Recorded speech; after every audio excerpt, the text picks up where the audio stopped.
Montana Territory, 1871. The wind howled across the rugged Bitterroot Mountains, carrying with it the scent of pine and approaching winter. Gabriel Cavanagh stood at the edge of his small homestead, watching storm clouds gather above the craggy peaks. At 25, he had already lived more than his share of lifetimes. The mountains had been his salvation and his prison for nearly 3 years now. He pulled his worn leather coat tighter around his broad shoulders as the first snowflakes began to fall.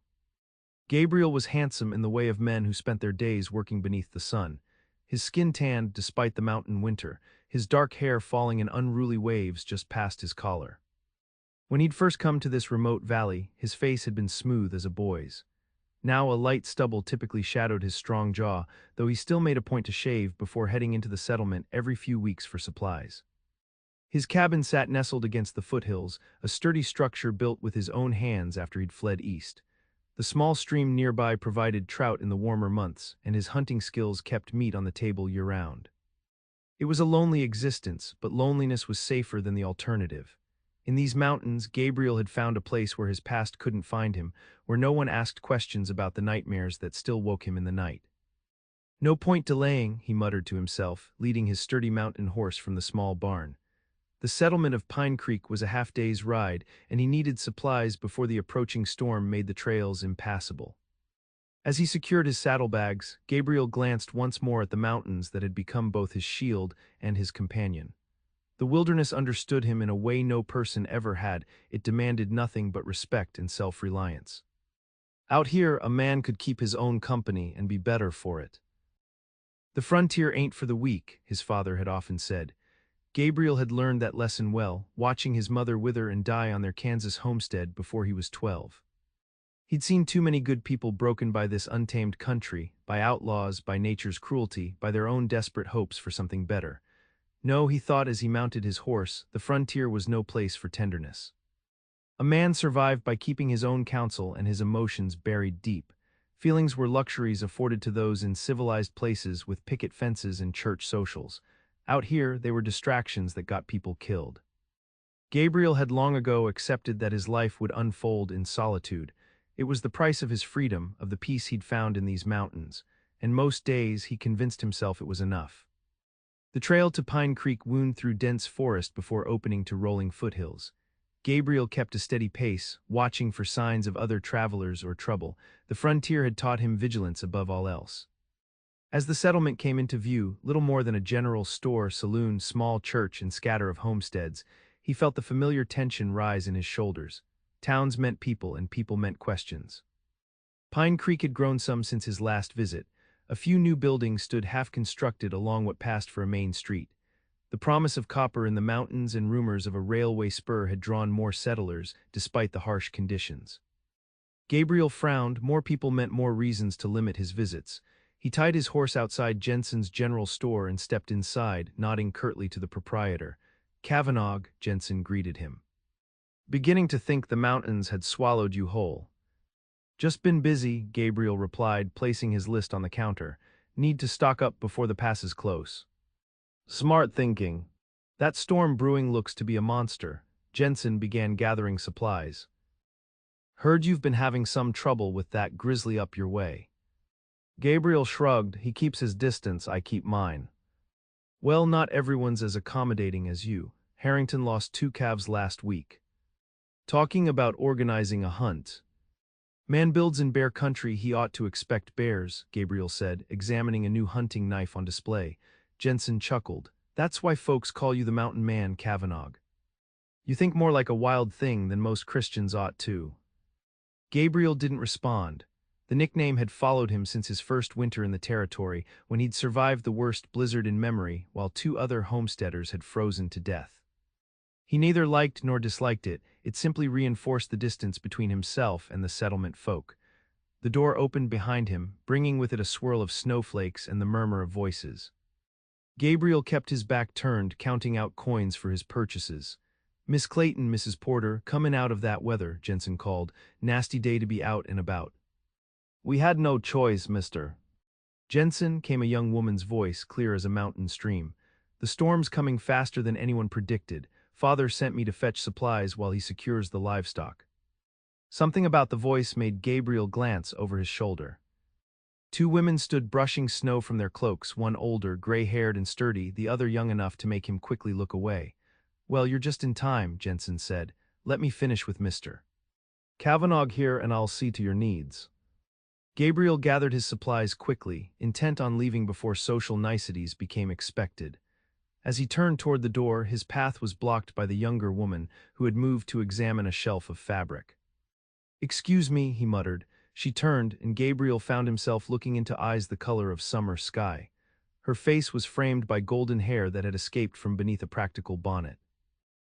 At perhaps 20 or 21, she had the fresh beauty of youth, but there was something in her direct gaze that suggested she was no stranger to hardship. "I'm sorry," she said, stepping aside with a smile that transformed her face. "I didn't realize I was blocking the way." Gabriel nodded stiffly and moved past her, careful not to brush against the blue wool of her dress. Outside, he secured his supplies to his saddle with practiced efficiency, ignoring the quickening of the snowfall.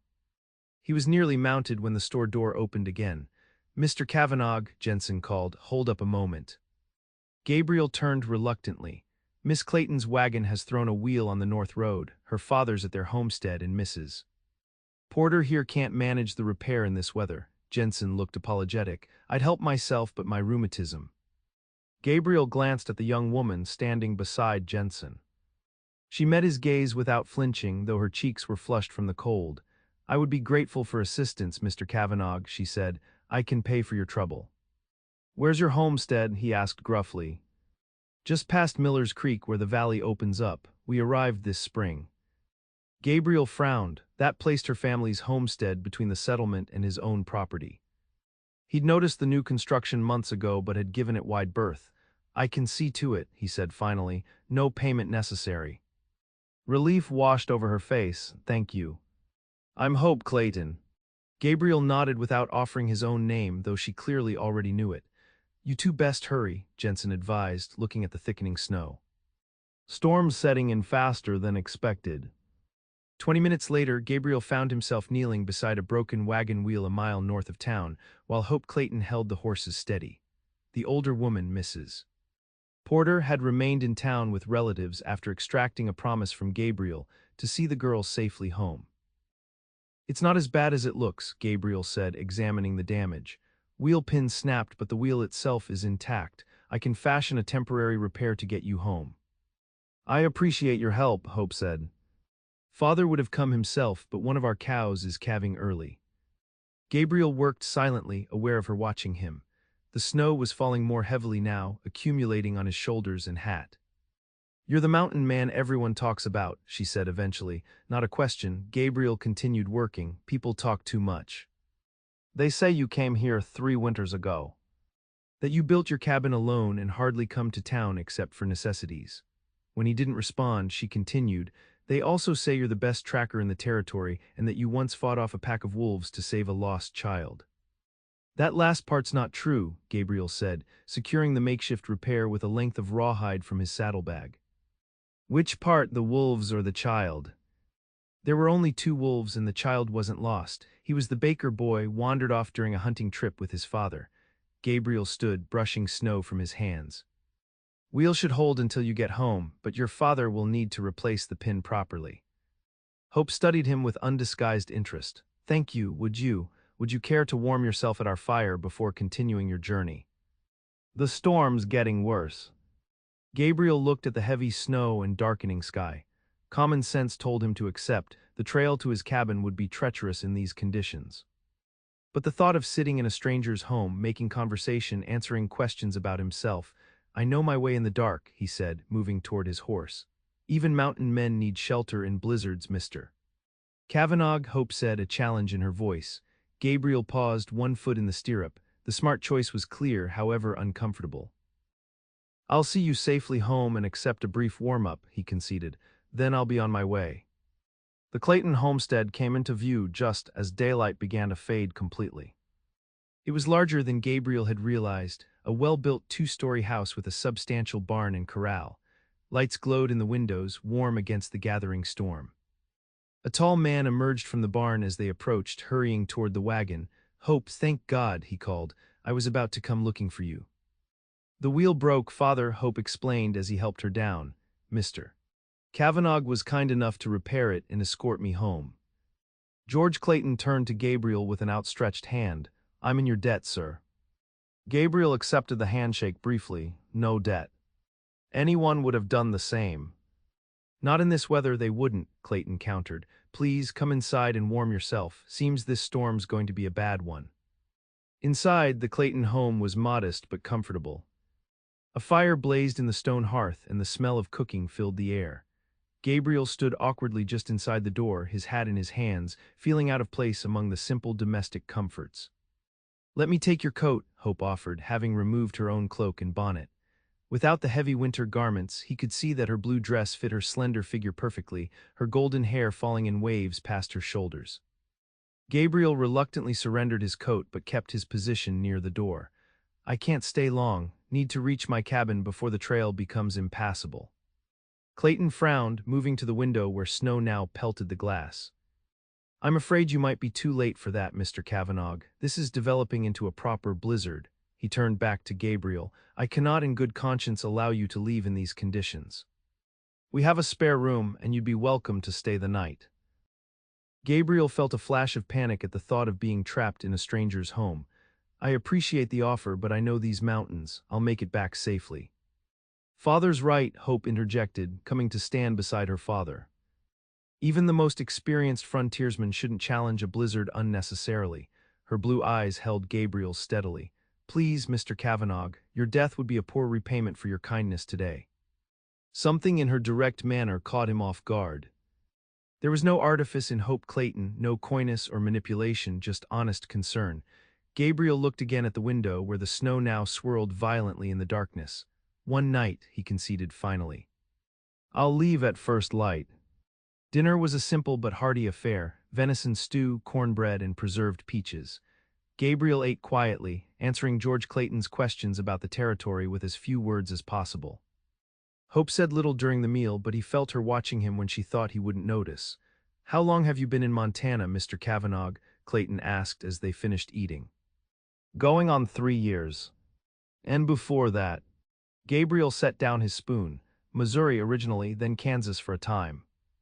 What brought you all the way out here? Clayton pressed. Father, Hope said gently, perhaps Mr. Cavanagh doesn't wish to be interrogated at the dinner table. Gabriel glanced at her, surprised by her perception. It's fine, he said. The mountains brought me here, needed space to breathe. Clayton nodded as if this made perfect sense. I understand that feeling. After my wife passed, Chicago became unbearable. Too many memories, too many well-meaning friends offering sympathy. He looked at his daughter with affection. Hope was just 16 then. She deserved more than a father drowning in grief, so he came west to start fresh. I'm sorry for your loss, Gabriel said automatically, though the words felt inadequate. 5 years now, Clayton replied. Time heals, though never completely. An uncomfortable silence fell. Gabriel wasn't accustomed to sharing meals or conversation, and the unexpected intimacy of Clayton's disclosure left him without response. Hope rose and began clearing the dishes. Father, why don't you show Mr. Cavanagh to the spare room? I'm sure he's tired after his journey. Clayton nodded, standing. Of course, this way, Mr. Cavanagh. The spare room was small but clean, with a narrow bed and a chest of drawers. A small window looked out into the howling darkness. There are extra blankets in the chest, Clayton said. We rise early, but please rest as long as you need. I'll be gone before first light, Gabriel replied. Don't trouble yourselves on my account. Clayton studied him for a moment. My daughter was right about you. Zara. Hope said you were kind beneath that gruff exterior. She has a way of seeing people clearly. Clayton smiled slightly. Good night, Mr. Cavanagh. Left alone, Gabriel sat on the edge of the bed, listening to the storm rage outside. The house creaked and settled around him, sounds of life he had almost forgotten after years in his solitary cabin. Downstairs, he could hear the quiet murmur of voices and the occasional clink of dishes. He hadn't planned to sleep, had intended only to rest until the household quieted, then slip away despite the storm. But the warmth of the room and the exhaustion of the day eventually pulled him under. Gabriel woke to gray pre-dawn light and the soft sound of movement downstairs. The storm had subsided overnight, leaving a world transformed by snow. He rose quickly, donning his clothes and boots before making his way down the narrow stairs. Hope stood alone in the kitchen, stoking the fire in the cook stove. She wore a simple brown dress, her hair partially pinned up, revealing the graceful line of her neck. "You're up early," he said, startling her. She turned, one hand pressed to her chest. "Goodness, Mr. Cavanagh, you move like a ghost." "Sorry," he said, "didn't mean to frighten you." "No harm done," she gestured to the pot on the stove. "Coffee will be ready soon, and I can fix you something to eat before you go." "No need, I should get moving while the trail is still navigable." Hope studied him with those direct blue eyes. "At least take coffee. It's bitter cold out there." Gabriel found himself nodding. While she poured the steaming liquid into a cup, he moved to the window. The world outside was buried under at least 2 feet of fresh snow, the dawn light making it sparkle like diamond dust. "Your father's still asleep?" he asked, accepting the coffee. "He's out checking on the livestock. The new calf made it through the night, thankfully." Hope sat across from him at the small kitchen table. "He'll be sorry to have missed saying goodbye." Gabriel nodded, uncomfortable under her steady gaze. There was something disarming about Hope Clayton, a directness that made it difficult to maintain his usual distance. "Your homestead is well built," he said finally, for lack of anything better to say. "Should serve you well through the winter. Father spent years as a carpenter in Chicago before Mother died. He made sure we would be comfortable here." She hesitated. "I understand your cabin is quite remarkable as well. People say you built it single-handedly in less than a month." Gabriel shrugged. "People exaggerate. It's just a simple cabin. Still, it must be lonely sometimes, especially during the long winters." He met her gaze evenly. "I prefer solitude." "Do you?" she asked, her head tilting slightly. "Or is it just what you're accustomed to?" The question caught him off guard. Before he could formulate a response, the back door opened and George Clayton stomped in, bringing a blast of cold air. "Cavanagh." "Thought you might have slipped away already," Clayton said, removing his gloves. "Snow's deeper than I've seen since coming to the territory." "I was just leaving," Gabriel said, rising from the table. "Thank you for the hospitality." "At least let me repay you properly for helping Hope," Clayton insisted. "I've some fine tobacco or a bottle of whiskey." "No payment necessary," Gabriel interrupted, "just being neighborly." Clayton's expression softened. "Then as neighbors, I hope you'll feel welcome to visit again under better circumstances." Gabriel nodded noncommittally and moved toward the door where his coat hung. As he shrugged it on, Hope approached with a small package wrapped in cloth. "Cornbread and jerky," she explained, "for your journey home." Their fingers brushed as he accepted the package, and Gabriel pulled away perhaps too quickly. "Thank you, Miss Clayton." "Hope," she corrected him. "After all, we're neighbors now." Outside, the world was transformed into a pristine white expanse. Gabriel mounted his horse, nodding a final farewell to the Claytons who stood in their doorway. As he rode away, he could feel Hope's gaze following him, and something unfamiliar stirred in his chest, a sensation he quickly suppressed. The ride home was arduous, the deep snow making progress slow. By the time Gabriel reached his cabin, the sun had climbed high in the sky, glinting blindingly off the endless white. His small homestead looked almost foreign beneath its blanket of snow, smaller somehow, more isolated than he remembered. Inside, the cabin was cold and dark. Gabriel built a fire in the stone hearth and unpacked his supplies mechanically. The silence that had always been a comfort now felt oppressive, echoing with the memory of Hope Clayton's question. "Or is it just what you're accustomed to?" That night, as wind whistled around the eaves of his solitary cabin, Gabriel dreamed of blue eyes and golden hair, and woke feeling more alone than he had in years. The deep snow kept Gabriel homebound for nearly a week. He occupied himself with tasks long postponed, mending traps, repairing a leak in the cabin roof, curing the hides from his last hunt. But in quiet moments, his thoughts kept returning to the Clayton homestead and its inhabitants. It was foolishness, he told himself repeatedly. One night of shelter and a few conversations didn't constitute friendship, let alone anything deeper. The Claytons were simply decent folks, the kind who would extend hospitality to any traveler caught in a storm. Nothing more. When the trails finally became passable again, Gabriel deliberately rode in the opposite direction of the Clayton place, spending 3 days tracking a mountain lion that had been preying on deer in the high valleys. By the time he returned, he had convinced himself that his brief preoccupation with Hope Clayton was nothing but the natural result of prolonged isolation. Winter settled fully over the mountains. Gabriel fell back into his solitary routine, hunting, trapping, surviving. He ventured into Pine Creek only once in early December, deliberately choosing a time when the settlement was quiet. Jensen mentioned that the Claytons had been asking after him, but Gabriel merely nodded and changed the subject. It was during the coldest part of January, as he was checking his traplines, that Gabriel saw the smoke. A thin column rising against the pale sky, coming from the direction of Miller's Creek, near the Clayton homestead. Forest fires were rare in winter, which meant the smoke likely came from a chimney or a controlled burn. Still, something about its thickness troubled him. "Not your concern," he muttered to himself, securing the rabbits he'd caught to his saddle. But as he turned his horse toward home, the image of Hope Clayton's direct blue gaze came unbidden to his mind. With a curse, Gabriel reined his mount around and headed toward the smoke. As he crested the ridge overlooking the Clayton property, his heart sank. The barn was engulfed in flames, black smoke billowing skyward. Even from a distance, he could hear the panicked cries of trapped livestock. Gabriel urged his horse forward, covering the remaining distance at a gallop. As he approached, he saw George Clayton and another man fighting desperately to control the blaze with buckets of snow. Of Hope there was no sign. "Clayton," Gabriel shouted as he dismounted. "Where's your daughter?" Clayton turned, his face streaked with soot and desperation. "Cavanagh, thank God, Hope's inside the barn. The new calf was trapped and she went in after it." Cold dread flooded Gabriel's veins. Without hesitation, he stripped off his heavy coat and pulled his bandana over his nose and mouth. "Where?" he demanded. "Back corner where we keep the calves," Clayton said, grabbing his arm.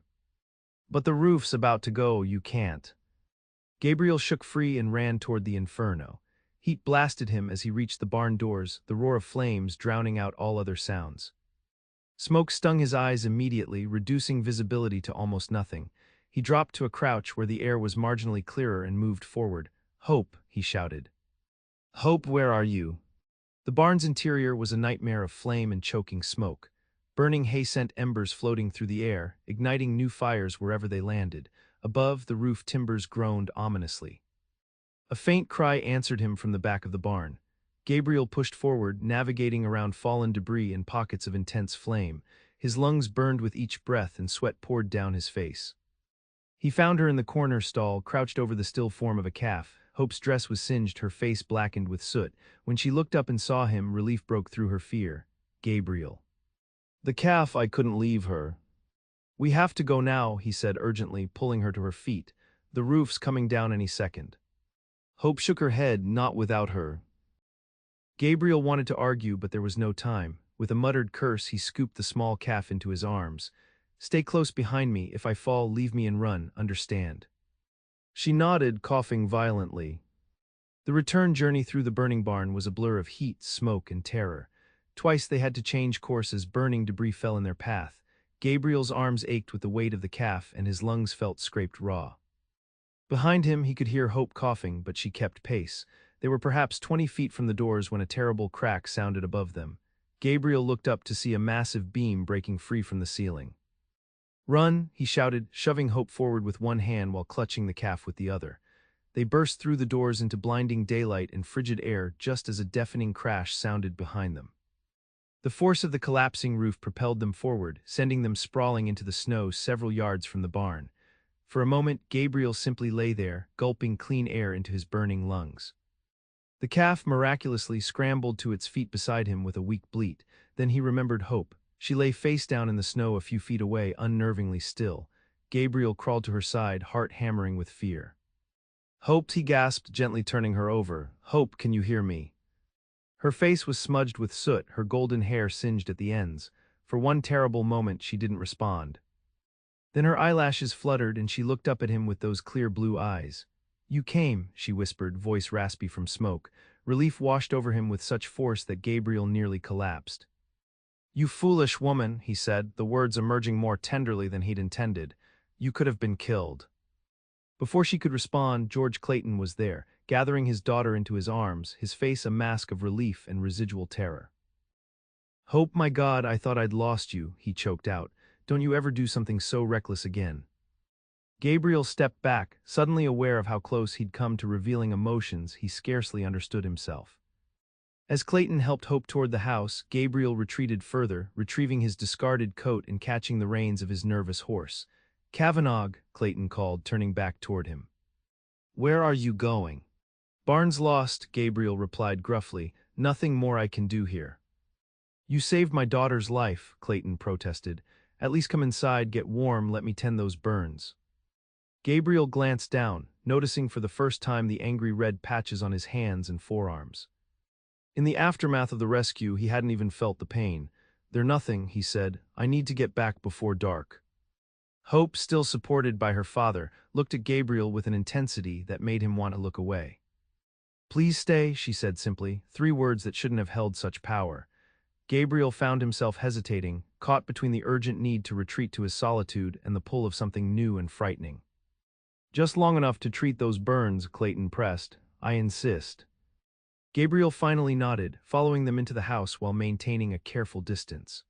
Inside, the warmth and familiar smells of the Clayton home brought back memories of his previous visit, memories he'd tried and failed to suppress over the intervening weeks. Clayton settled Hope on a chair near the fire, wrapping a blanket around her shoulders before turning to Gabriel. "Let me see those hands." Reluctantly, Gabriel extended his burned arms for inspection. The injuries weren't severe, painful blisters and reddened skin, but nothing that wouldn't heal with time. "Hope, fetch my medicine kit from the pantry," Clayton instructed, "and put on water for tea, the willow bark will help with the pain." Hope rose, still unsteady, and moved toward the kitchen. Gabriel noticed her casting glances his way when she thought he wasn't looking. Clayton cleaned the burns with cool water and applied a pungent salve that immediately eased the stinging pain. As he worked, he spoke in a low voice. "I don't know how to thank you properly, Cavanagh, if you hadn't come along when you did." "How did the fire start?" Gabriel asked, deliberately changing the subject. Clayton's expression darkened. "Not sure. I was repairing a fence on the north pasture. Hope was in the house baking. By the time we spotted the smoke, the hay loft was already fully involved." He shook his head. "Could have been a spark from a lantern, I suppose, though we're always careful." Something in Clayton's tone made Gabriel look up sharply. "You think someone said it deliberately?" Clayton hesitated, glancing toward the kitchen where Hope was preparing tea. "I don't want to believe it," he said finally, lowering his voice further. "But there have been incidents. A cut fence line last month, some of our tools went missing. Found one of our chickens with its neck wrung left on our doorstep." "Have you spoken to the territorial marshal?" "He came by, took a report, but said there wasn't much he could do without proof or witnesses." Clayton finished bandaging Gabriel's hands. "I haven't told Hope my suspicions. She's worried enough as it is."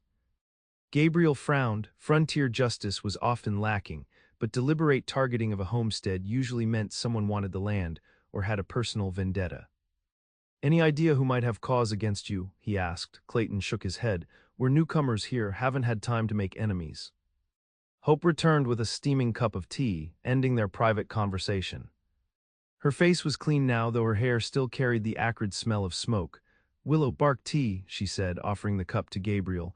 "It will help with the pain." Their fingers brushed as he accepted the cup, and this time Gabriel didn't pull away quite so quickly. "Thank you." "I should be thanking you," Hope said, her eyes solemn. "You risked your life to save mine."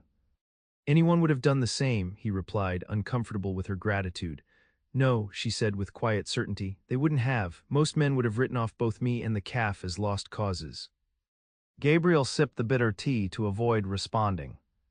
After a moment, Hope continued. "The calf's mother died during birth. She's been orphaned since December, and I've been raising her by hand." A small smile touched her lips. "Father says I'm too soft-hearted. Getting attached to a calf will eventually have to slaughter." "You named it, didn't you?" Gabriel asked, recognizing the look in her eyes. Hope's smile widened. "Daisy." "How did you know?" "Never name animals you can't keep," he said, thinking of the many lessons the frontier had taught him about attachment and loss. "Is that why you live alone in those mountains, Mr. Cavanagh?" Hope asked, her gaze penetrating. "To avoid getting attached." The directness of her question caught him off guard. Before he could formulate a response, George Clayton rejoined them, breaking the moment. "Hope you should rest. You've inhaled a lot of smoke," he said, placing a gentle hand on his daughter's shoulder. Hope nodded, rising obediently, though her eyes remained on Gabriel. "Will you come back to check on us, Mr. Cavanagh? The barn will need rebuilding, and Father can't do it alone." "Hope," Clayton admonished gently, Mr. Cavanagh has his own homestead to manage. I'll return in a few days, Gabriel found himself saying, surprising himself as much as the Claytons. See how the calf is doing. Hope's smile illuminated her face despite the day's trauma. Thank you, Gabriel. It was the first time she'd used his given name without the formality of Mr., and the intimacy of it followed him all the way home through the gathering dusk. True to his word, Gabriel returned to the Clayton homestead 3 days later. He found George Clayton already at work salvaging what he could from the charred remains of the barn. Cavanagh, Clayton greeted him, straightening from his labor, didn't expect to see you so soon. Gabriel dismounted, surveying the blackened timbers and collapsed roof. Thought I'd see if you needed an extra pair of hands. Relief crossed Clayton's weathered face. Could certainly use them. Been trying to figure out if any of the frame is salvageable, but I'm afraid we're looking at a complete rebuild. For the next few hours, the two men worked side by side, clearing debris and taking stock of what would be needed for reconstruction. Gabriel found himself impressed by Clayton's knowledge of carpentry and construction. The older man clearly possessed skills beyond those of the average homesteader. Around midday, Hope appeared from the house carrying a basket covered with a cloth.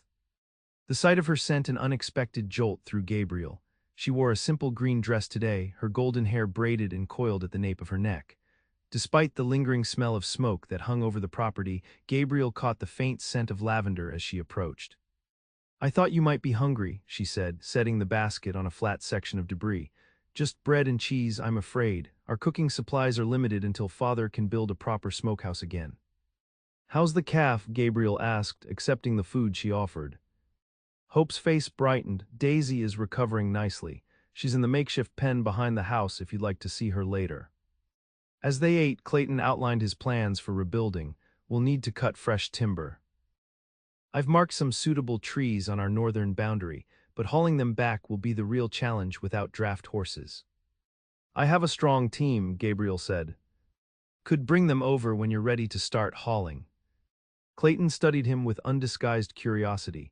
That's mighty generous, Cavanagh, especially for a man known for keeping to himself. Gabriel shrugged, uncomfortable with the scrutiny. Just being neighborly. Well, we appreciate it, Clayton said, more than you know. After they finished eating, Clayton excused himself to make a list of supplies they would need from town. Left alone with Hope, Gabriel found himself uncharacteristically tongue-tied. Would you like to see Daisy now? Hope asked, filling the silence. She's quite lively despite her ordeal. Gabriel nodded, following her around the side of the house to where a small linta had been hastily constructed. Inside, the calf lay on a bed of fresh straw, her coat still singed in patches but her eyes bright and alert. She recognized your voice, Hope said as the calf struggled to its feet at their approach. Animals have remarkable memories for those who help them. Gabriel watched as Hope knelt beside the calf, stroking its neck with gentle fingers. There was something about her tenderness that made his chest ache strangely. Why did you come back into a burning building for a calf? He asked suddenly. You must have known it was foolish. Hope looked up at him, her expression serious. The same reason you came in after me, I suppose. Some things are worth the risk. A calf isn't worth your life, Gabriel said firmly. Perhaps not to you, she replied. But she matters to me. Every living creature deserves someone who thinks they're worth saving. Her words hung in the air between them, carrying a weight that seemed to transcend their apparent meaning. Gabriel found himself wondering if Hope Clayton saw more in him than he saw in himself, a disquieting thought. Your father mentioned some troubles before the fire, he said, deliberately changing the subject. Cut fence lines, missing tools. Hope's expression clouded. Yes, father thinks it's just bad luck or perhaps local boys causing mischief, but... But you don't agree, Gabriel finished for her. She shook her head. It feels deliberate, as if someone is testing us, seeing how much we can withstand before we give up and leave. Her blue eyes met his directly. But we won't leave. This is our home now. The determination in her voice stirred something in Gabriel, admiration, yes, but also concern. The frontier had broken stronger souls than Hope Clayton. Has anyone in particular shown interest in your land? He asked. Hope hesitated. There was a man in town last autumn, a representative for some mining company. He made father an offer, said our property might have copper deposits. Father declined, told him we came here to farm, not to sell out to mining interests. Gabriel frowned. Mining companies were becoming increasingly aggressive throughout the territory. using both legal and illegal means to secure land they wanted. Did you get his name, the company he represented? Silverton Mining Corporation, I believe. The man's name was Hargrove or Hargrove something. Hartwell. Hope's eyes widened. Yes, that's it, Samuel Hartwell. Do you know him? Gabriel's expression darkened. Know of him. Has a reputation for getting what he wants, regardless of the methods. Before Hope could respond, George Clayton called from the front of the house. Gabriel stepped away from the lean-to, creating distance between himself and Hope before her father rounded the corner. There you are, Clayton said. I've made a list of what we'll need from Pine Creek. Thought I might ride in tomorrow if the weather holds. Gabriel nodded. I'll return in 2 days with my team. We can start cutting timber then. You're welcome to stay for supper, Hope offered. Gabriel shook his head. Need to get back before dark, still have traps to check. If Hope was disappointed by his refusal, she hid it well. Another time then. As Gabriel mounted his horse to leave, Clayton approached with an outstretched hand. I appreciate the help, Cavanagh. Not many would go out of their way for newcomers like us. Gabriel accepted the handshake briefly. Like I said, just being neighborly. As he rode away, Gabriel glanced back once to see Hope standing beside her father, her slender figure silhouetted against the winter landscape. The image stayed with him long after he'd returned to the solitude of his cabin. That night, unable to sleep, Gabriel pulled a wooden box from beneath his bed, a container he hadn't opened in nearly 3 years. Inside lay the remnants of his former life, letters from his mother, a pocket watch that had belonged to his grandfather, newspaper clippings about the war, and a wanted poster with his own face staring back at him. WNTD. Gabriel Cavanagh, the bold lettering proclaimed, for murder and robbery, $500 reward. The charges were false, a fabrication by the corrupt sheriff of a Missouri town who needed a scapegoat for his own crimes. But the truth hadn't mattered then, and it likely wouldn't matter now if he were ever caught. Gabriel had fled west, changing his appearance and keeping to himself, building a new life in the isolation of the Montana wilderness. For 3 years, he'd lived with the constant awareness that discovery could come at any moment, that his hard-won peace could be shattered by a chance encounter with someone who recognized his face from that poster. It was why he avoided towns, limited his interactions, kept everyone at a distance. And now he'd promised to help rebuild a barn for a man he barely knew, all because of a pair of blue eyes that seemed to see right through him.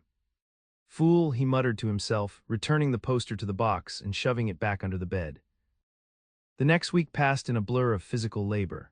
True to his word, Gabriel brought his team of draft horses to the Clayton homestead and helped George fell suitable trees for the new barn. The work was exhausting but straightforward, the kind of uncomplicated effort that had always brought Gabriel a measure of peace. Hope's presence, however, complicated things. She appeared regularly throughout the day, bringing food and coffee, offering encouragement, or simply watching them work with those observant blue eyes. Gabriel found himself simultaneously looking forward to these appearances and dreading them. You don't talk much about your past, she remarked one afternoon as she helped him water the horses. Where you came from, what brought you to Montana? Gabriel continued his task without looking up. Not much to tell. I don't believe that, Hope said. Everyone has a story. Some stories aren't worth telling, he replied, more sharply than he'd intended. Hope was quiet for a moment. I apologize if I've overstepped. It's just, you know so much about us, and we know so little about you. Gabriel finally looked at her. Standing there in the winter sunlight, her cheeks flushed from the cold and her eyes direct and honest, Hope Clayton represented everything he had denied himself: connection, trust, the possibility of something beyond mere survival. My past isn't something I discuss, he said finally, his voice softening. Not because of you, it's just better that way. Hope studied him for a long moment. Very well. But if you ever change your mind, I'm a good listener.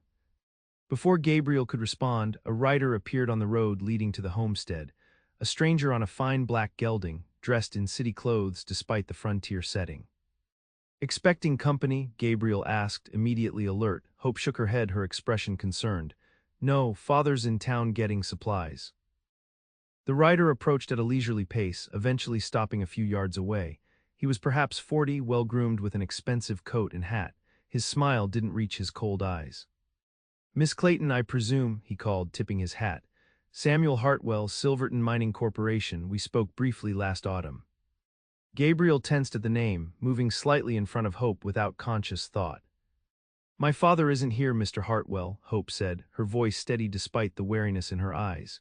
If you have business with our family, you'll need to return when he's present. Hartwell dismounted with practiced ease. Actually, Miss Clayton, I was hoping to speak with you directly. His gaze shifted to Gabriel, assessing. I don't believe we've met, Mr. Cavanagh, Gabriel said curtly. Family friend. Something flickered in Hartwell's eyes, recognition, perhaps, or simply calculation. I see. Well, Mr. Cavanagh, I wonder if you might give Miss Clayton and me a moment of privacy. No, Hope said firmly before Gabriel could respond. Anything you wish to say can be said in Mr. Cavanagh's presence, or it can wait for my father's return. Hartwell's smile tightened. Very well, I've come with a renewed offer for your property, Miss Clayton. Recent surveys suggest the copper deposits beneath your land are more substantial than we initially believed. He withdrew an envelope from his coat. Silverton Mining is prepared to offer twice what we proposed last autumn, a very generous sum that would allow your family to establish yourselves comfortably anywhere you might choose. Hope's expression remained unchanged. As my father told you before, Mr. Hartwell, we have no interest in selling. This is our home.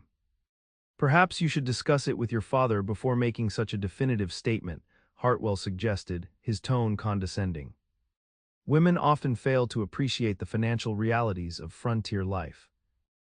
Gabriel saw a flash of anger in Hope's eyes, though her voice remained steady. I understand perfectly well what we would gain financially, Mr. Hartwell.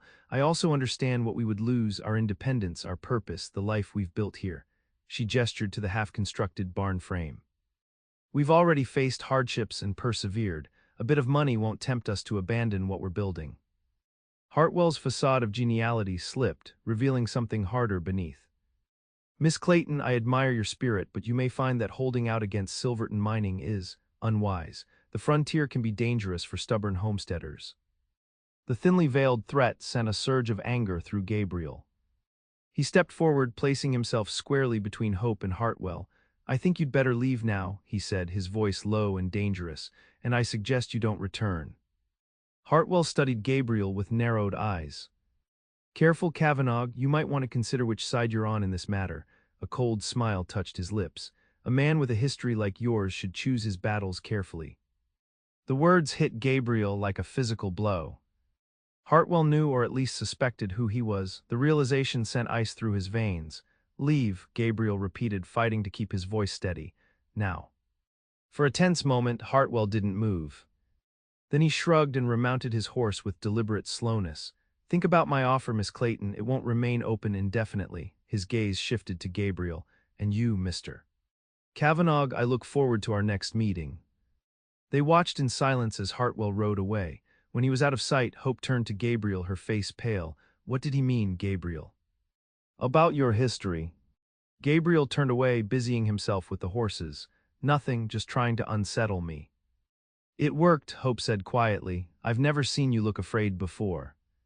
Not afraid, Gabriel snapped. Just don't like threats. Is that what it was, a threat? When Gabriel didn't answer, Hope moved to stand before him, forcing him to meet her gaze. Gabriel, if you know something about this man, about what he might do, please tell me. Father and I need to be prepared.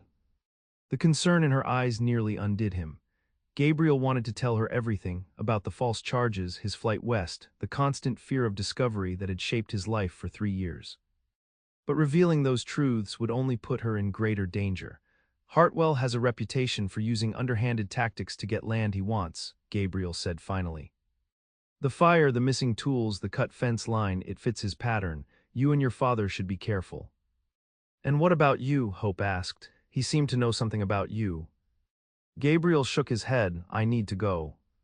Your father should return soon. Tell him what happened. Gabriel, wait. But he was already moving toward his horse, desperate to put distance between himself and the danger he'd inadvertently brought to Hope's door. Hartwell's knowledge or suspicion about his past changed everything.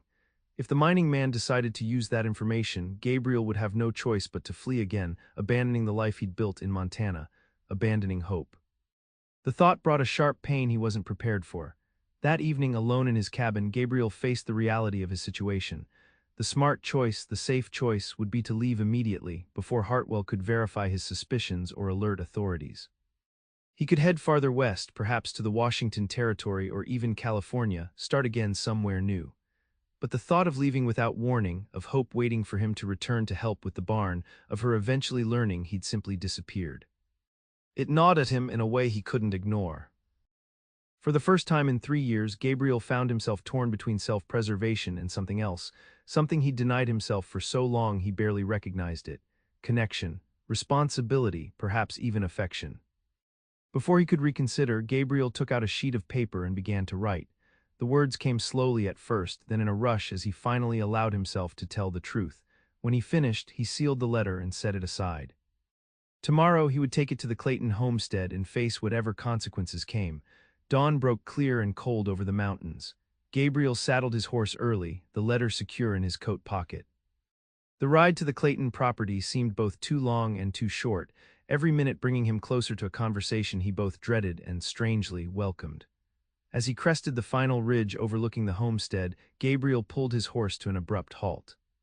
Below, a scene of chaos unfolded. 3 riders circled the property, whooping and shouting. Even from a distance, Gabriel could see they were firing pistols into the air. George Clayton stood in front of the house with a rifle. While Hope was nowhere in sight, inside, Gabriel prayed and safe. Without hesitation, Gabriel urged his horse forward, drawing his own rifle from its scabbard as he rode. The attackers were so focused on intimidating Clayton that they didn't notice Gabriel's approach until he was nearly upon them. "That's enough," Gabriel shouted, leveling his rifle at the nearest rider. The 3 men wheeled around in surprise. They were rough-looking characters, hired thugs, Gabriel guessed, rather than miners or cowboys.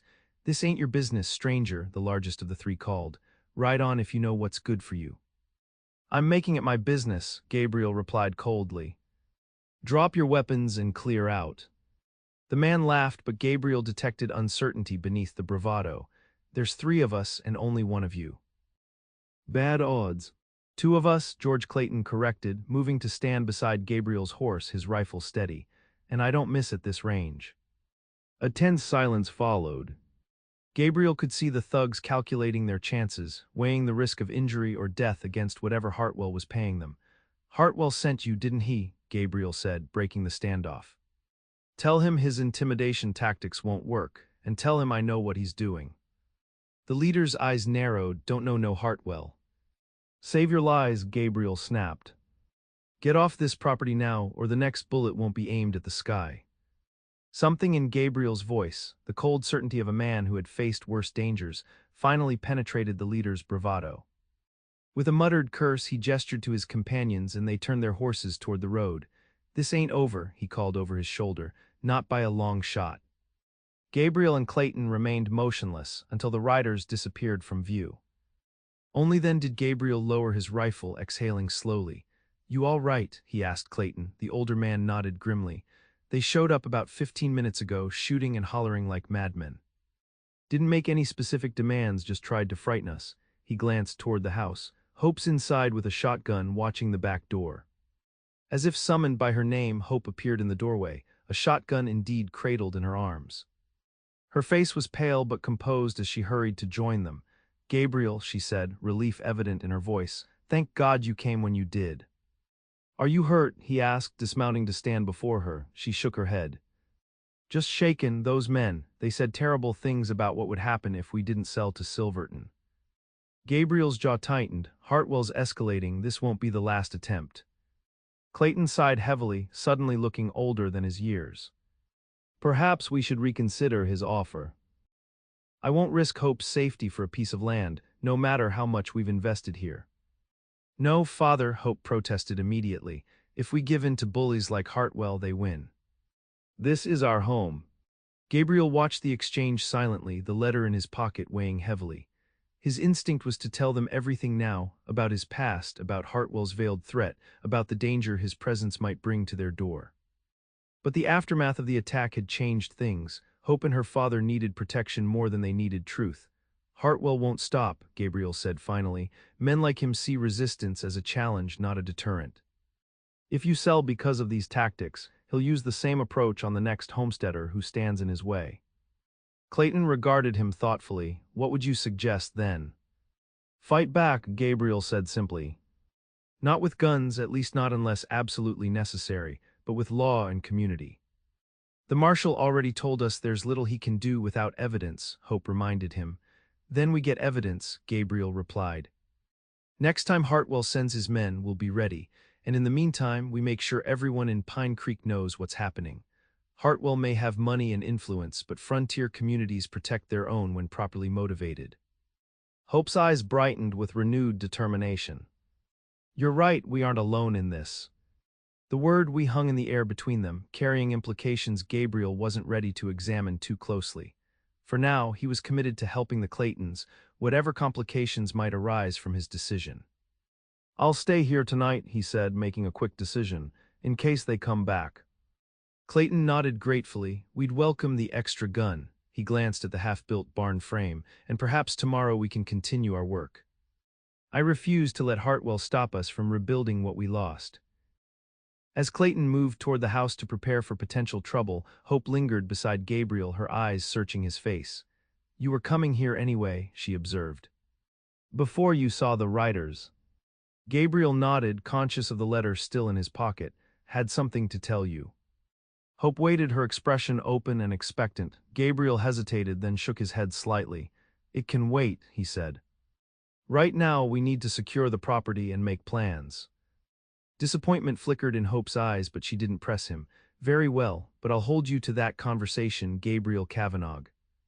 The intensity in her voice sent a warmth through him that had nothing to do with the winter sun. As Hope turned to follow her father, Gabriel realized with startling clarity that his life had irrevocably changed course the moment he'd responded to the smoke rising from the Clayton barn. Whether that change would lead to salvation or destruction remained to be seen. The night passed without further incident, though Gabriel slept little, maintaining a vigilant watch from the small front porch of the Clayton home. By morning, he had formulated a more detailed plan to protect the homestead and gather evidence against Hartwell. Over a breakfast of cornbread and coffee, Gabriel outlined his thinking to Hope and her father. First, we need to create a record of everything that's happened so far. The original offer from Hartwell, the damaged fence line, the missing tools, the barn fire, and yesterday's intimidation attempt.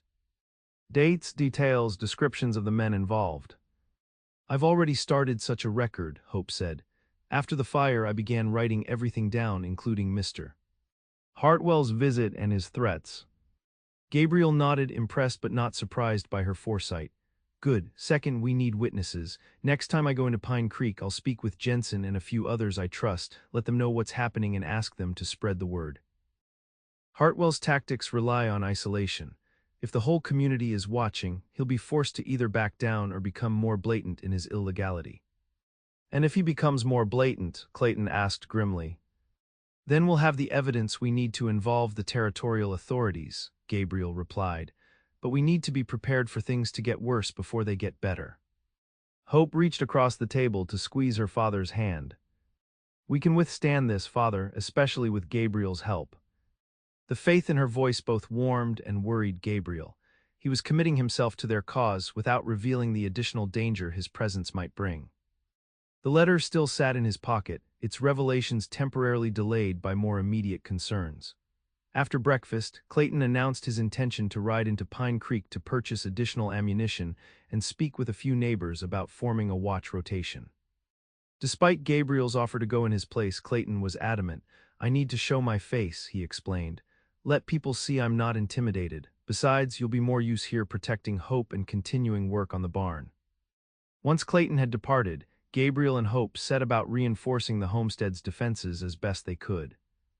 They boarded up the most vulnerable windows, established clear firing lines from the house to all approaches, and moved the remaining livestock closer to the main building where they could be better protected.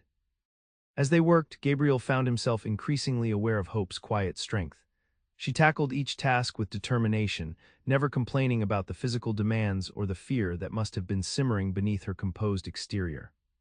You're not what I expected, he said abruptly as they finished securing the chicken coop. Hope looked up in surprise. What do you mean? Gabriel hesitated, unaccustomed to expressing such observations aloud. Most city women who come west, they break. The isolation, the hardship, the constant work, it wears them down until they're either bitter or defeated. And I'm neither. There was a hint of amusement in her voice. No, Gabriel said seriously, you've adapted. Become stronger without becoming hard, it's uncommon. Hope studied him for a moment, her blue eyes thoughtful.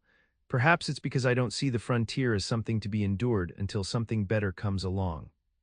This is where I choose to be, she gestured to the homestead around them. It's difficult, yes, but it's also beautiful and full of possibility. Her words resonated with something deep within Gabriel, his own complicated relationship with the wilderness that had both sheltered and isolated him. Is that why you came here? Hope asked. For the beauty and possibility.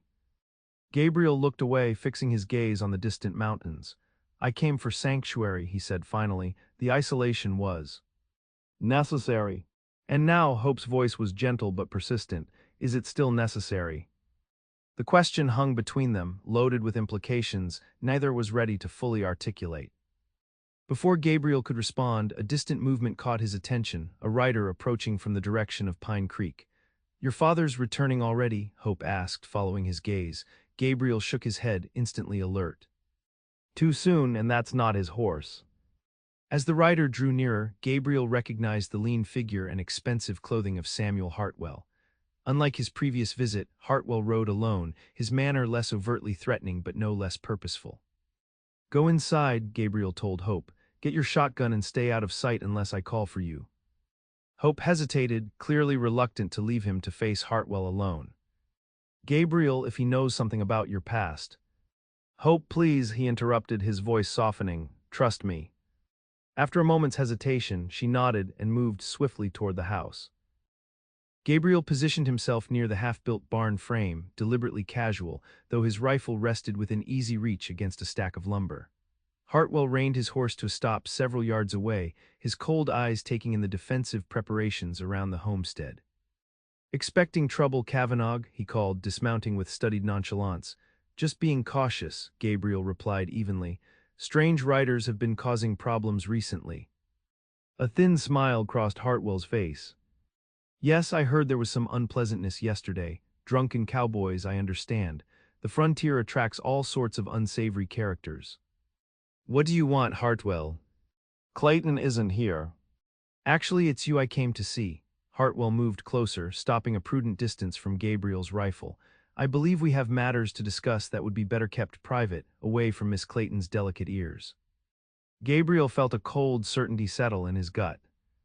Hartwell knew or thought he knew enough to be dangerous. Say what you came to say, he replied flatly. Hartwell reached into his coat and withdrew a folded paper. With deliberate slowness, he opened it to reveal a wanted poster, similar to the one in Gabriel's wooden box but more worn, as if it had been passed from hand to hand over the years. Gabriel Cavanagh, Hartwell read aloud, though they both knew what the poster contained. Wanted for the murder of Sheriff Thomas Benton and the robbery of the First Bank of Liberty, Missouri. $500 reward, he looked up, his eyes calculating. Though I imagine the reward has increased in the 3 years since this was issued. Gabriel kept his expression neutral despite the surge of anger and fear that coursed through him. Where did you get that? I make it a point to study such notices, Hartwell replied smoothly. One never knows when such information might prove useful in business negotiations. He refolded the poster and returned it to his pocket. Imagine my surprise when I recognized your face yesterday. The beard you wore in Missouri was quite distinctive, a shame you shaved it off. What do you want? Gabriel asked again, his voice dangerously quiet. A simple business arrangement, Hartwell said. You persuade the Claytons to sell their property to Silverton Mining, and I forget I ever saw this poster or recognized your face. And if I refuse? Hartwell shrugged, the gesture almost elegant in its casualness. Then I sent a telegram to the authorities in Missouri, informing them of the whereabouts of their fugitive murderer. I imagine they'd be quite eager to send someone to collect you and the reward. Gabriel's mind raced. The charges against him were false, but proving that after 3 years would be nearly impossible. If Hartwell followed through on his threat, Gabriel would have no choice but to flee again or face a hanging for crimes he didn't commit. The Claytons won't sell regardless of what I say, Gabriel said finally. They're determined to keep their home. Everyone has their price, Cavanagh, Hartwell countered, or their breaking point. Find either one and your secret remains safe. He glanced toward the house, where Hope might be watching from a window. Perhaps you could convince the lovely Miss Clayton that her father would be safer elsewhere. She strikes me as a woman who values family above mere property." The implied threat against George Clayton sent a surge of cold fury through Gabriel. "You go anywhere near Clayton, and your mining company will be looking for a new representative." Hartwell's expression hardened. "Careful, Cavanagh, threats against a respected businessman could add to those charges waiting for you in Missouri." He remounted his horse with deliberate slowness. "You have 3 days to convince the Claytons. After that, I send my telegram." Gabriel watched in silence as Hartwell rode away, the wanted poster and its implications hanging between them like an executioner's noose. From the house, the door opened, and Hope emerged, shotgun still in hand. Her face was pale, but her eyes were clear and determined as she approached. "What did he want?" she asked, though something in her expression suggested she already knew. Gabriel hesitated, caught between continuing deception and a truth that would likely end whatever tentative connection had formed between them. "He knows who I am," he said finally, "or who he thinks I am." Hope's gaze remained steady. "And who is that, Gabriel?" The moment had come, unavoidable now despite his attempts to delay it. Gabriel drew a deep breath, then reached into his pocket and withdrew the letter he'd written the previous night. "Everything's explained here," he said, offering it to her. "I was bringing it to you when I saw the writers yesterday." Hope looked at the letter, then back at Gabriel's face. "I'd rather hear it from you directly," she said quietly, "whatever it is." Gabriel swallowed hard, then nodded toward the house. "Let's go inside, it's not a short story." Seated at the Claytons' kitchen table, Gabriel finally allowed the truth to emerge, the full, unvarnished account of his past and the events that had driven him to the Montana wilderness. "I was a deputy in Liberty, Missouri," he began, his voice low. "Sheriff Benton hired me when I was just 22. I thought it was because he saw something promising in me, but later I realized it was because I was young and naive, easy to manipulate." Hope sat across from him, her face composed as she listened without interruption. "Benton was corrupt," Gabriel continued. "He had arrangements with local businesses, took bribes from saloons operating after hours, looked the other way when certain crimes were committed. I was slow to see it, or maybe I didn't want to see it. By the time I realized what was happening, I was already implicated by association." He described how he'd finally confronted Benton after discovering the sheriff's involvement in a scheme to extort protection, money from immigrant shopkeepers. "He laughed in my face," Gabriel said, the memory still bitter after 3 years. "Told me I was either with him or against him, and if I chose against him, I'd regret it. I resigned that day, turned in my badge and gun." Gabriel paused, the hardest part of the story still ahead. 3 nights later, someone robbed the town bank. The night watchman was killed, shot in the back. The next morning, Sheriff Benton and 2 deputies showed up at my door with a warrant for my arrest. "They framed you," Hope said softly, the first words she'd spoken since he began.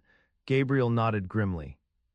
"Benton had arranged the whole thing, the robbery, the murder, the evidence that pointed to me.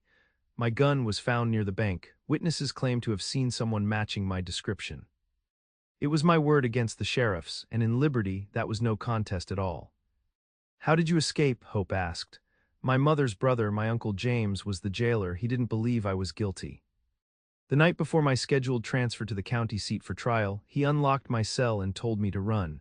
Gabriel's voice grew rough with emotion. "He risked everything for me. I later heard he was fired and nearly prosecuted himself, though they couldn't prove he'd helped me deliberately."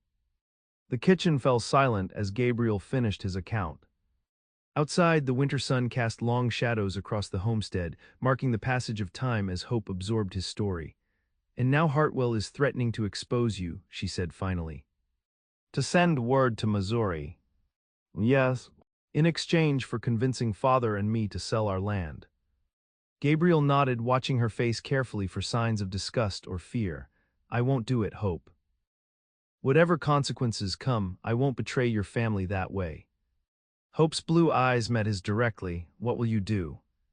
"Leave," he said simply. "Tonight before your father returns, head west, start over again somewhere new. If I'm gone when Hartwell comes looking, he'll have no leverage against you." "And you think that solves everything?" Hope asked, a surprising edge entering her voice. "You'll just disappear, and Father and I will continue our fight against Hartwell alone." Gabriel frowned, confused by her anger. "It's the cleanest solution. Hartwell loses his leverage, and you're no longer associated with a wanted man. Hope stood abruptly, her chair scraping against the wooden floor. That's the solution of a man still determined to face everything alone. She moved to the window, her back to him as she stared out at the homestead.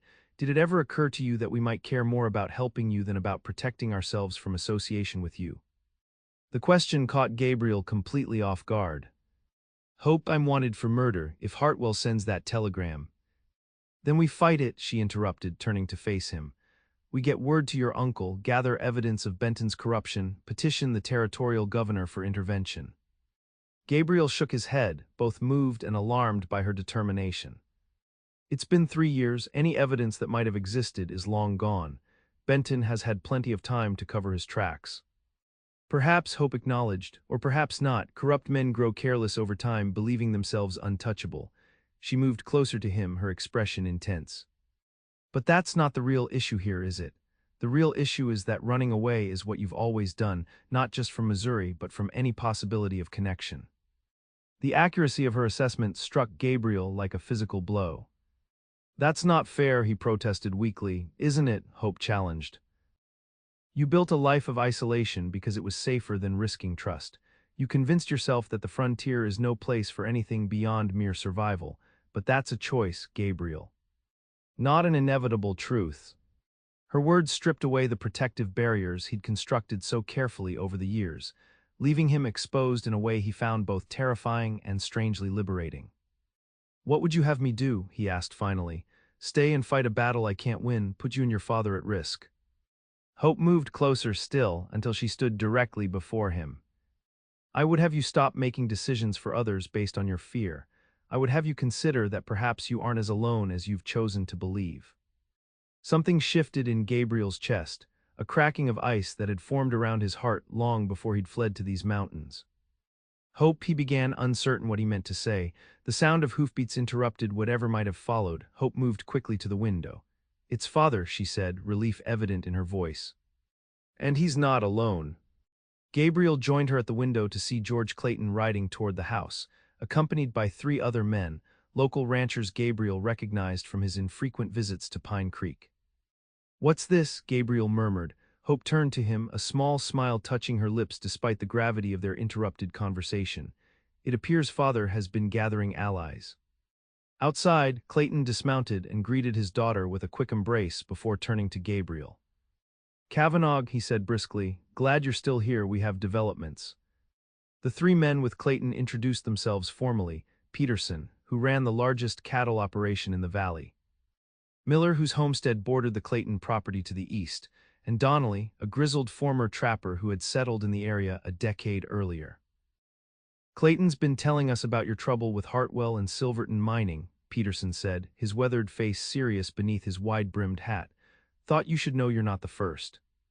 Over coffee at the kitchen table, the men shared what they knew of Hartwell's operations throughout the territory. Peterson had lost grazing rights to land his family had used for 2 generations after a suspicious fire destroyed his records and deed.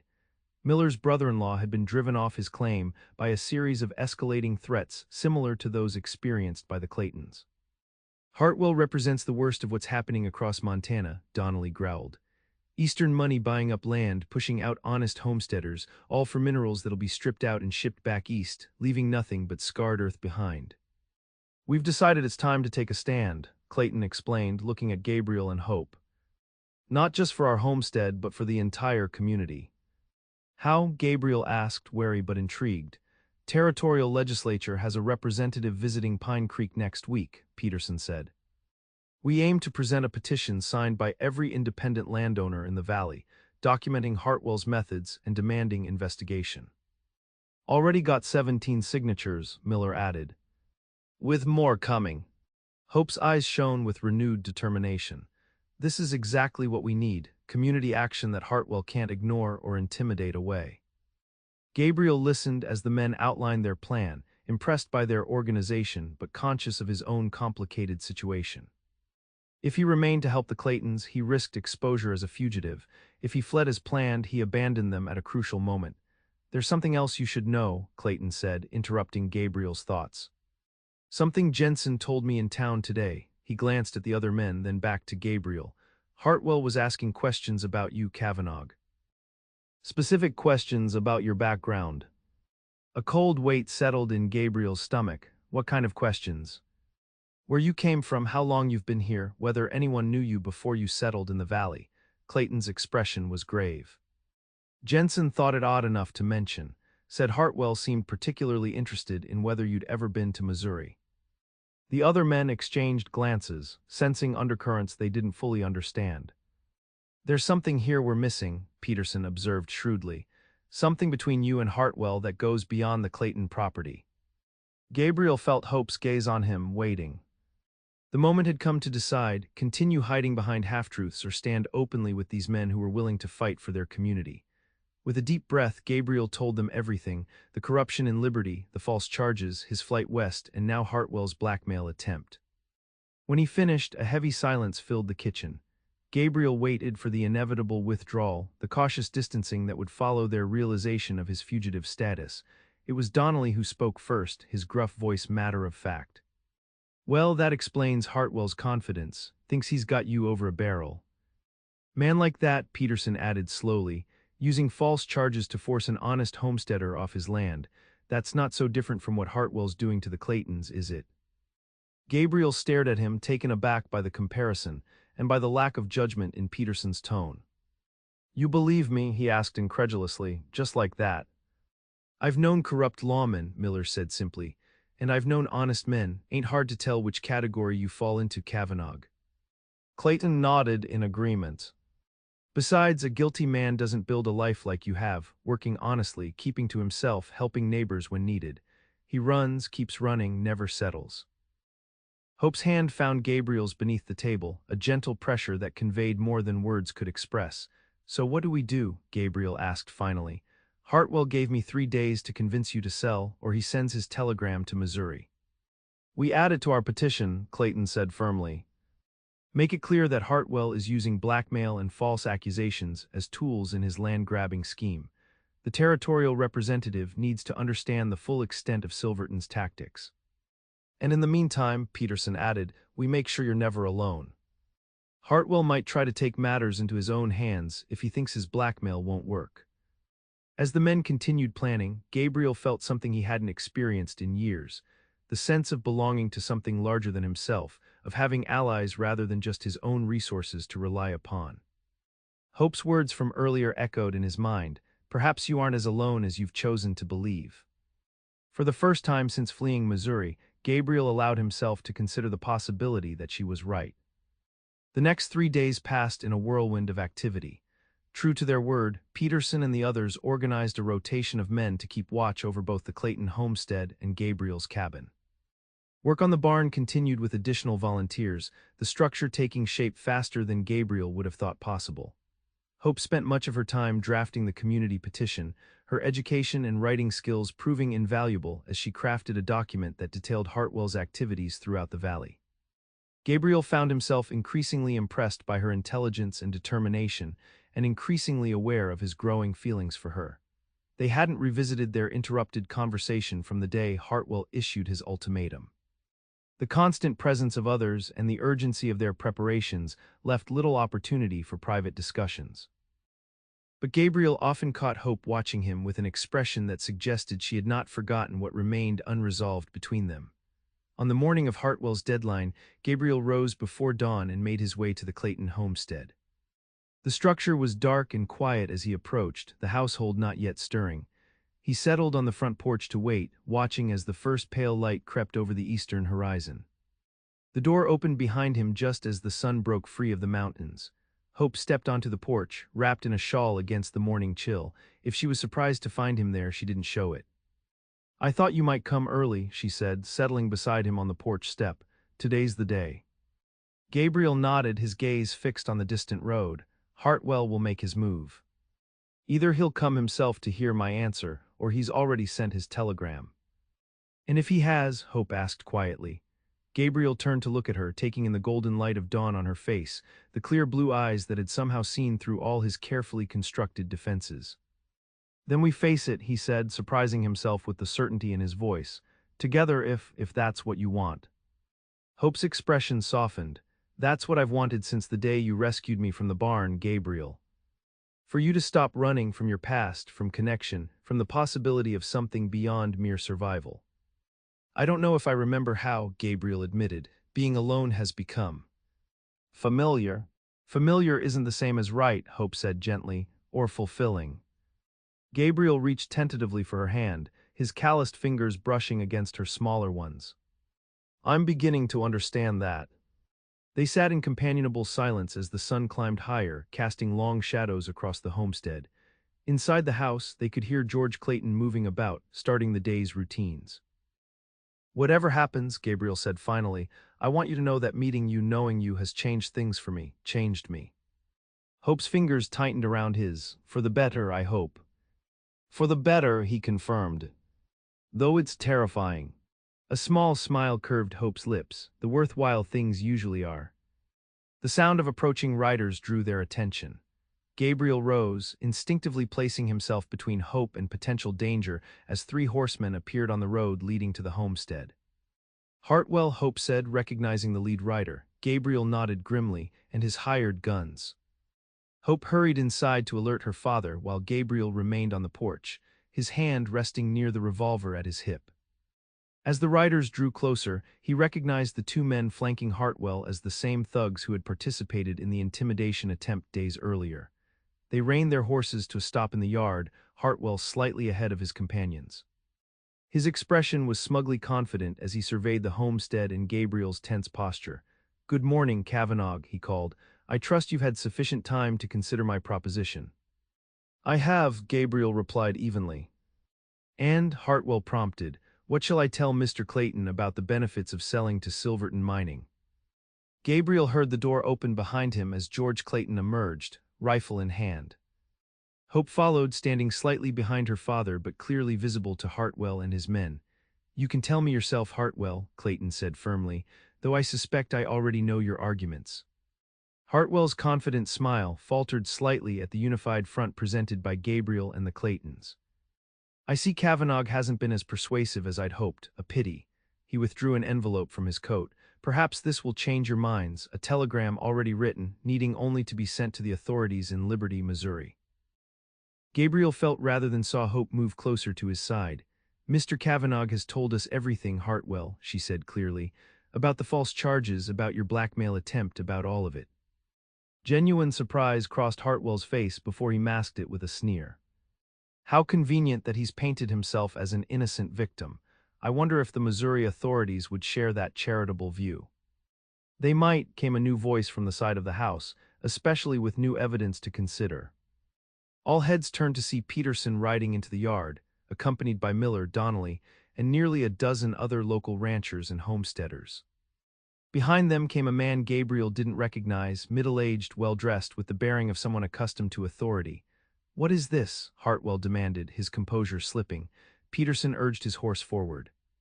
Community meeting, you might say. These gentlemen all signed our petition regarding Silverton Mining's business practices. He gestured to the well-dressed stranger. Judge Harris here is mighty interested in the pattern we've documented. The judge nodded, his expression grave. Indeed, especially in light of the telegram I received this morning from the new sheriff of Liberty, Missouri. Gabriel felt his heart stutter. New sheriff.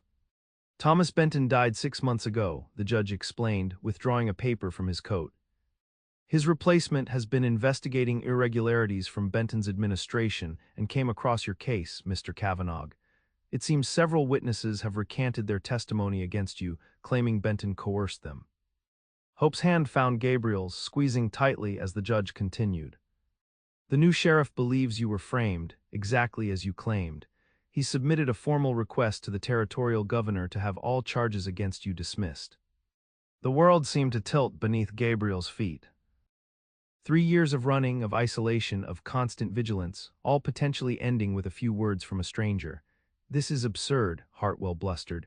Some frontier judge doesn't have authority to dismiss charges from another state. Perhaps not definitively, the judge agreed mildly. But I can certainly delay any extradition while the matter is properly investigated. And in the meantime, I find the numerous allegations against you, Mr. Hartwell, far more pressing. The 2 thugs accompanying Hartwell exchanged uneasy glances, clearly sensing the shift in power. Allegations, Hartwell scoffed, from disgruntled settlers who don't understand progress.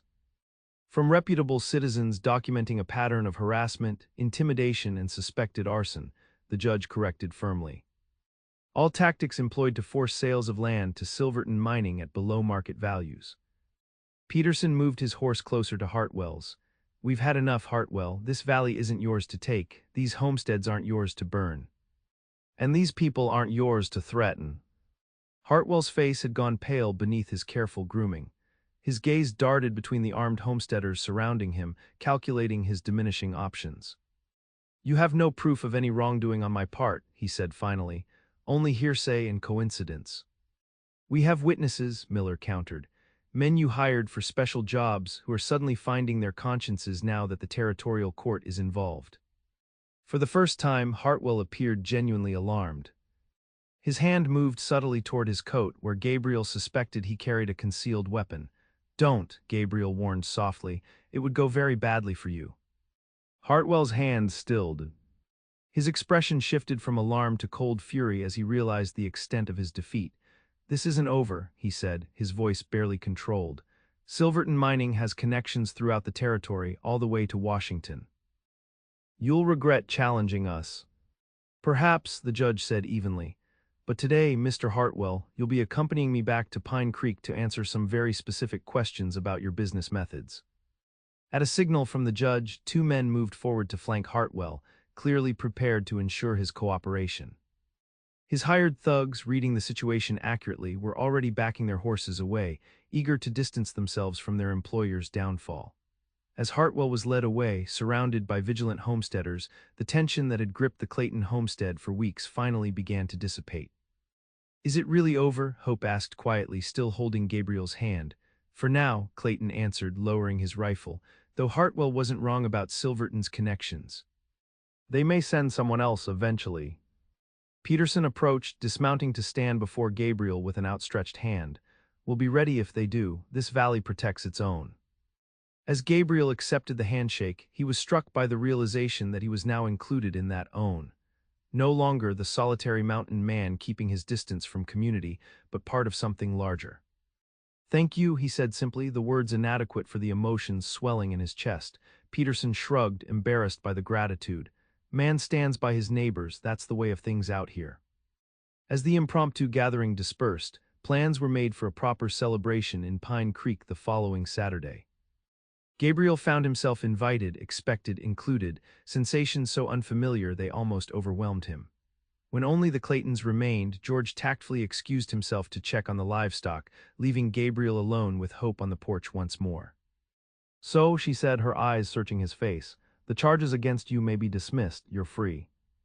Gabriel nodded, still processing the implications. Seems that way.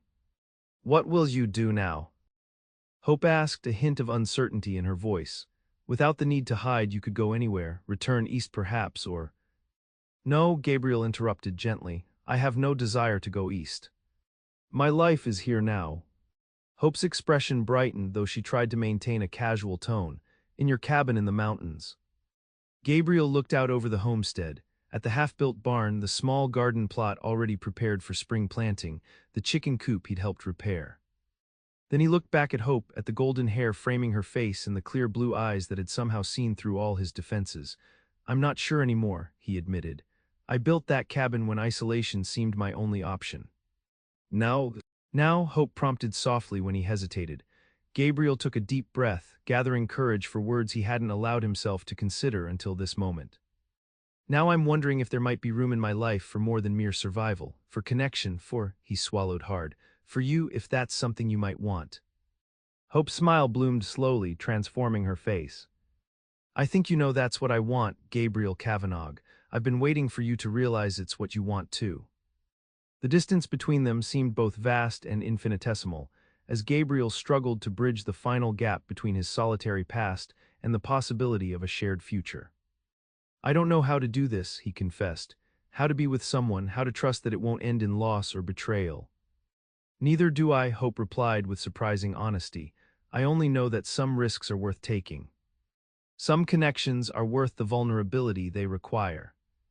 Gabriel reached out slowly, his hand cupping her cheek with a gentleness that surprised them both. You make me want to believe that's true.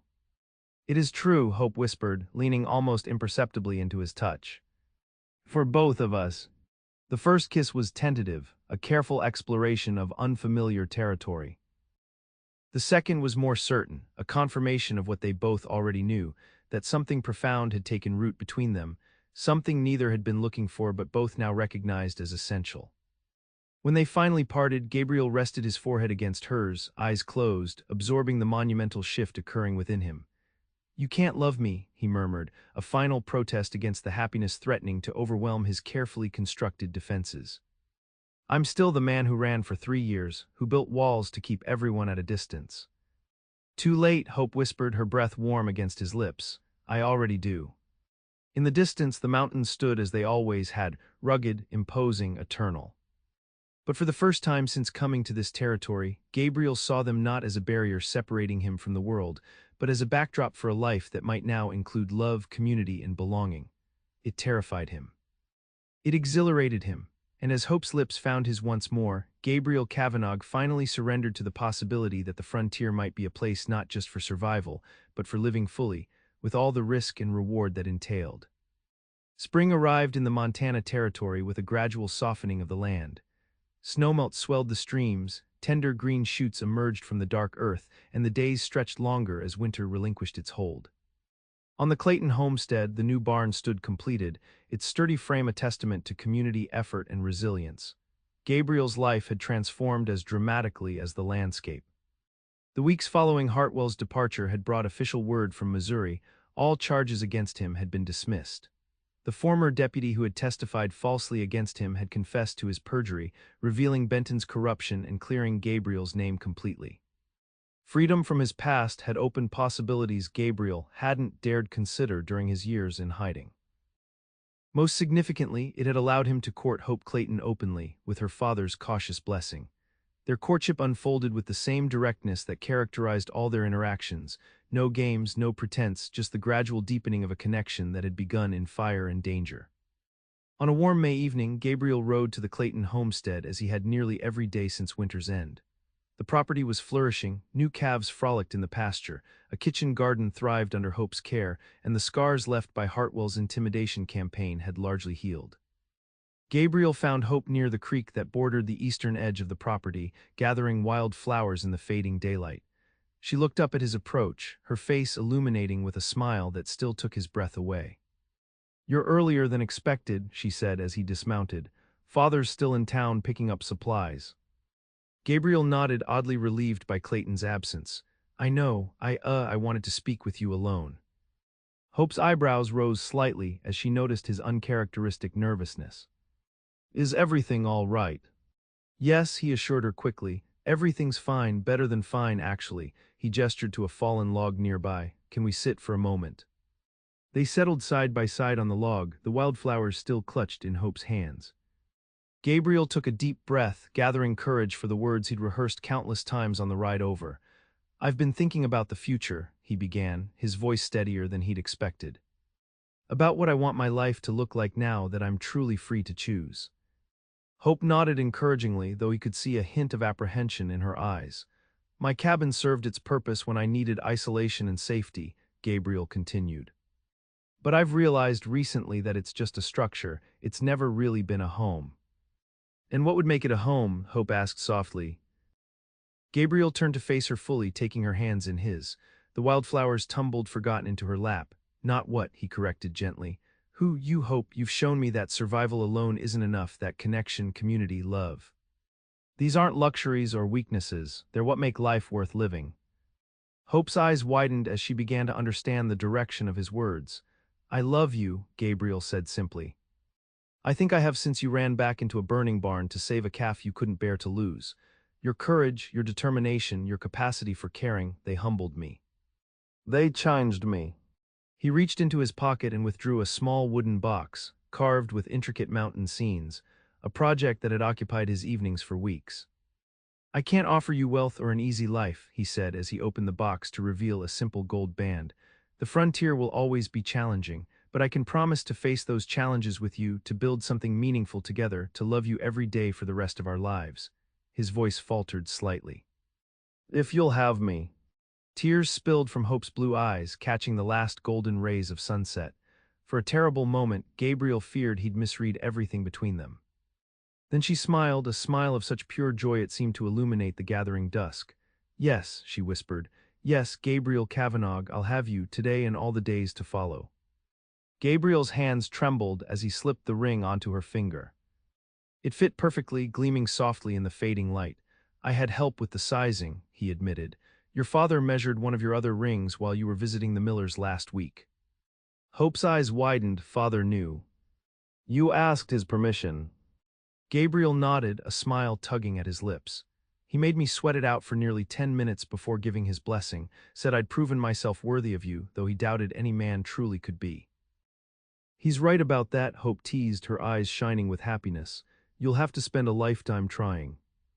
"I intend to," Gabriel promised, drawing her closer. Their kiss was a seal on promises spoken and unspoken, a commitment not just to each other, but to the life they would build together in this wild, beautiful, challenging land. Later, as darkness settled over the valley and the first stars appeared in the clear spring sky, they sat before the fireplace in the Clayton home. George had returned from town to find them waiting with their news. His gruff congratulations had been followed by a suspiciously extended search for a bottle of whiskey, giving him time to compose his emotions before rejoining them. Now the three sat in companionable silence, the dancing flames casting flickering shadows across the room.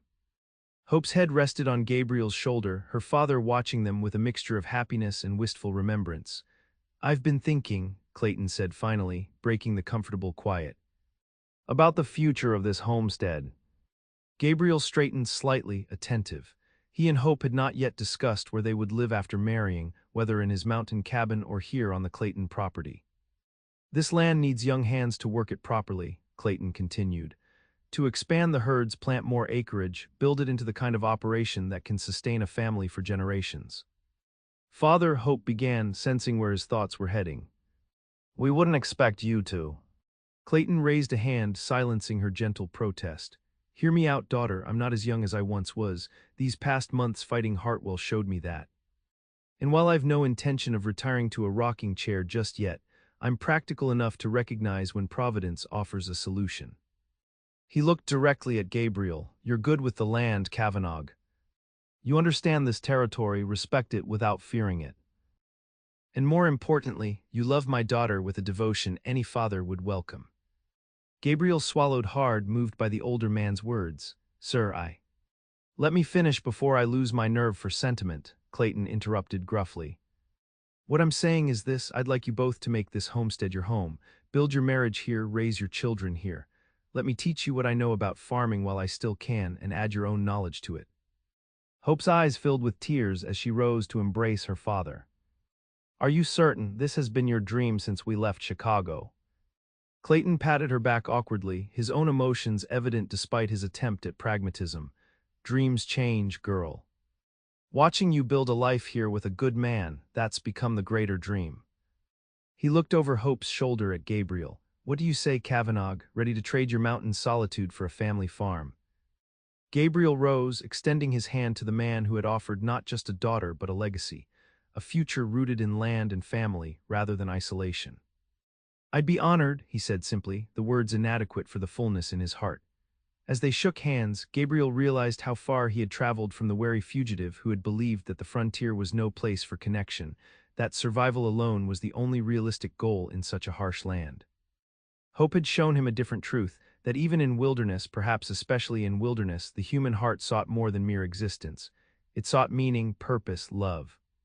Later that night, after Clayton had retired and the house had grown quiet, Gabriel and Hope stood together on the porch beneath a canopy of stars. The vastness of the Montana sky stretched above them, a reminder of both their insignificance in the grand scheme and the miraculous odds they had overcome to find each other. "Are you sure about this?" Hope asked softly, her head resting against his chest. "Living here instead of in your cabin, I would have gone with you there, you know." Gabriel's arms tightened around her. "I know you would have, but your father is right, this land needs us both, and truthfully the cabin was never meant to be permanent. It was a shelter, a hiding place. What we're building now is something else entirely. A home, Hope murmured. Yes, Gabriel agreed. A home, something I haven't had since I was a boy.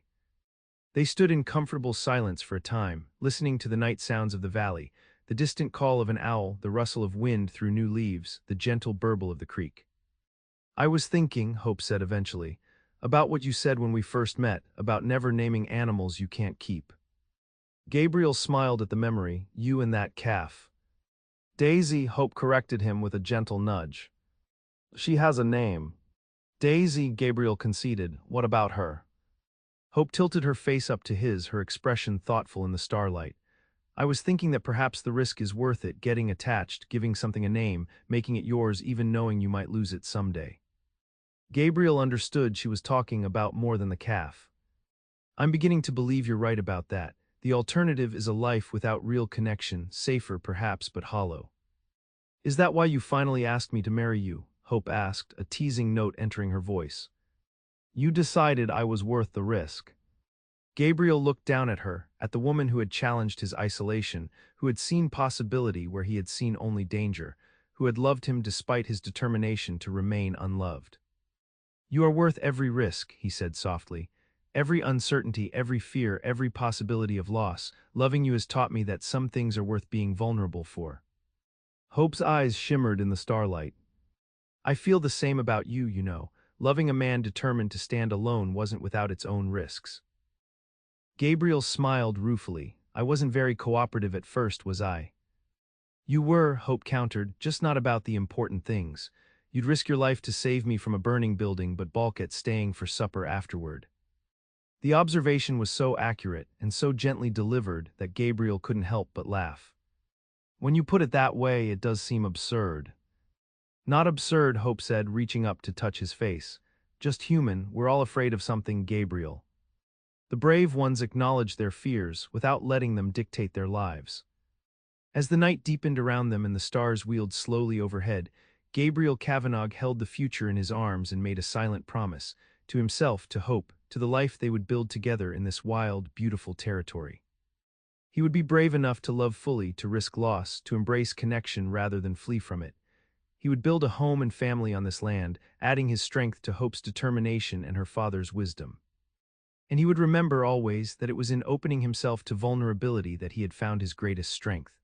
The mountain man who had once believed the frontier was no place for tenderness had found, against all expectations, that love could flourish even in the harshest wilderness, that it was, in fact, what made the wilderness bearable. As if reading his thoughts, Hope whispered against his chest, "You can't love me," said the mountain man. Gabriel smiled, completing their story with the words that had changed everything. Too late, she whispered in the firelight. And in that moment, beneath the vast Montana sky, surrounded by the wilderness that had both sheltered and isolated him, Gabriel Cavanagh was finally completely home.